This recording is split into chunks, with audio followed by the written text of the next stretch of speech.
ठीक लग रहा है? इससे अच्छा लग रहा है। बस अब रियो भी जल्दी से वापस आ जाए। कब आ रहा है वो? बताया तो था तुम्हें करण, आज आ रहा है रात को। अब तुम ये मत कहना कि तुम्हें आज भी कहीं जाना है।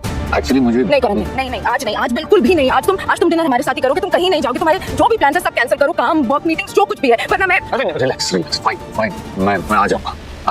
पक्का ना? हाँ पक्का, ऑफ कोर्स। रियो आ रहा है तो मैं क्यों नहीं आऊंगा? एक बात कहूँ करण, तुम जितने अच्छे हस्बैंड हो ना, उतने ही अच्छे फादर भी हो।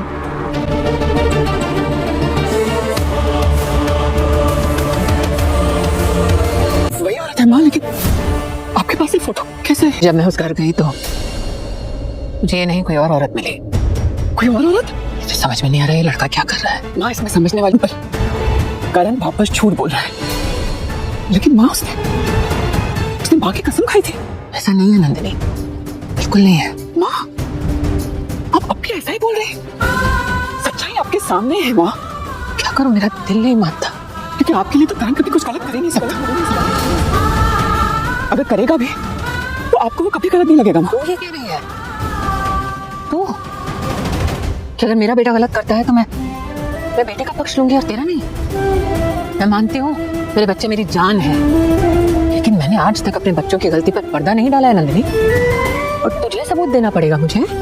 घर के अंदर चल रहा सबसे बड़ा गेम हमेशा चुप कर खेला जा रहा है। यहाँ पर इस बार भी जो हो रहा है ना, वो सामने नहीं पीछे से कंट्रोल हो रहा है, क्योंकि सास भी कभी बहू के एपिसोड में एक ऐसा टेंशन है कि भाई यहाँ पर हर एक कैरेक्टर कुछ ना कुछ छुपाने की कोशिश कर रहा है।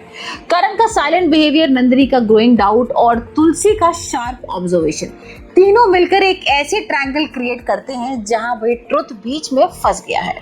गौतम के भेजे हुए प्रूफ्स यहाँ पर तुलसी के हाथ लगते हैं, वो फोटो देखती है और यहाँ पर उसका डायरेक्शन चेंज हो जाता है, क्योंकि अब डाउट सिर्फ फीलिंग नहीं एविडेंस बन चुका है।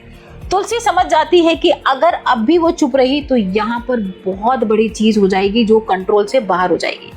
लेकिन प्रॉब्लम यह है कि जिस इंसान पर वो डाउट कर रही है वो घर का ही हिस्सा है, और यही इमोशनल कॉन्फ्लिक्ट सिचुएशन को और ज्यादा कॉम्प्लेक्स बना देता है।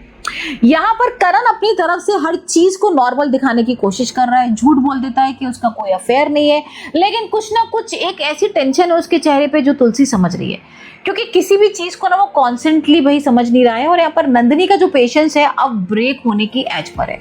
वो डायरेक्ट यहाँ पर भाई बोल देती है कि तुम्हारा अफेयर चल रहा है और अब मैं तुम्हारे साथ नहीं रह सकती। अब देखते हैं कि तुलसी अब इस प्रूफ को कैसे संभालती है, और तुलसी यहाँ पर भाई पहुंच जाती है चुपचाप से उसी जगह जहां पर वो करण उस लड़की से मिलता है।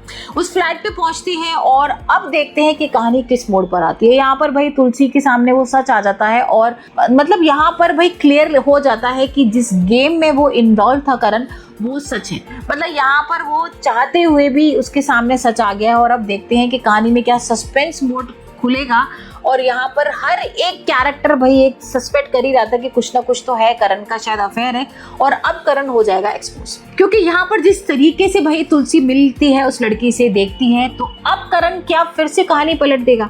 क्योंकि यहाँ हमने देखा ही था कि हॉस्पिटल का सीन है, यहाँ करण उस लड़की को लेके गया है, उसको कुछ ऐसी बड़ी बीमारी है जो भाई उसकी ठीक नहीं हो सकती, और शायद उसके पास कुछ थोड़े से ही दिन है।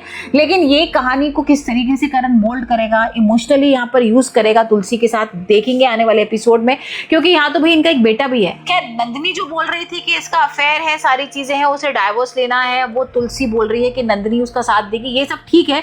लेकिन क्या करण का जिस तरीके से उसको कहानी बताई गई और यहाँ पर जिस तरीके से कहानी इमोशनली वो करेगा करण, शायद हो सकता है कि तुलसी नंदिनी का नहीं यहाँ पर करण का साथ दे।